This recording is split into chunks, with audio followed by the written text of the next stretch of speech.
हाय नमस्कार. आजची आपली रेसिपी आहे आलू टिक्की. चला तर बनवायला सुरुवात करूया. त्या अगोदर तुम्ही चॅनलवर नवीन असाल तर व्हिडिओला लाईक करा, शेअर करा आणि चॅनलला सबस्क्राईब करा. चला तर सुरुवात करूया. आता इथे मी 5 आलू घेतलेले होते, उकडून त्याचे साल काढून असे छान मॅश करून घेतले आहे.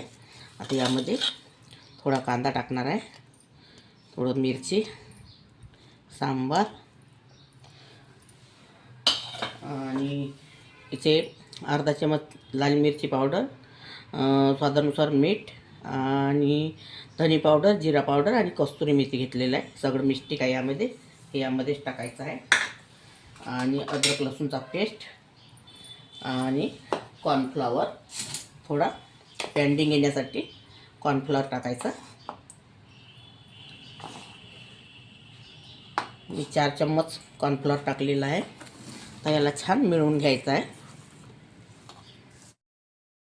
आता मी तुम्हाला टिक्या करून दाखवते.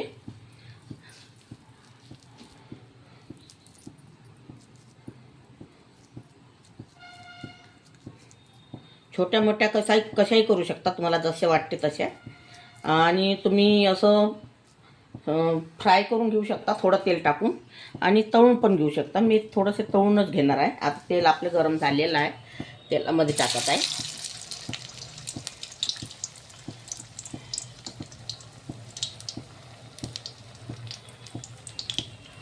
शॅलो फ्राय केल्याने थोडे आतून कच्च्या राहत असते टिक्की, म्हणून थोडंसं तळून घेतल्यामुळे छान क्रिस्पी पण आहे, त्याला चविष्ट लागतं खायला.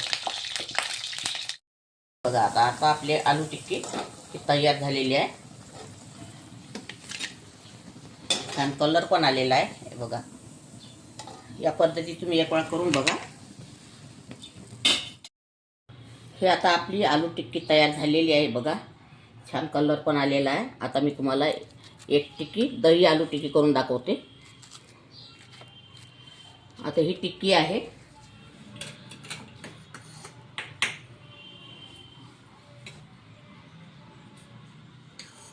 यावरती दही टाकायचं 1 चम्मच. नंतर कांदा टाकायचा, टमाटर, सांबार टाकल्यानंतर चाट मसाला आणि शेव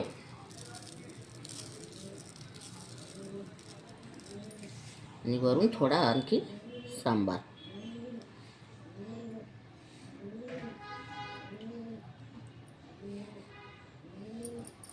आता ही आपली आलू दही टिक्की तयार झालेली आहे आणि ही आलू टिक्की तयार झालेली आहे. अगर तुम्हाला माझी रेसिपी आवडली असेल तर व्हिडिओला लाईक करा, शेअर करा आणि चॅनलला सबस्क्राईब करा. इंस्टाग्रामवरती आणि फेसबुकवरती जाऊन फॉलो करा. व्हिडिओ बघितल्याबद्दल धन्यवाद.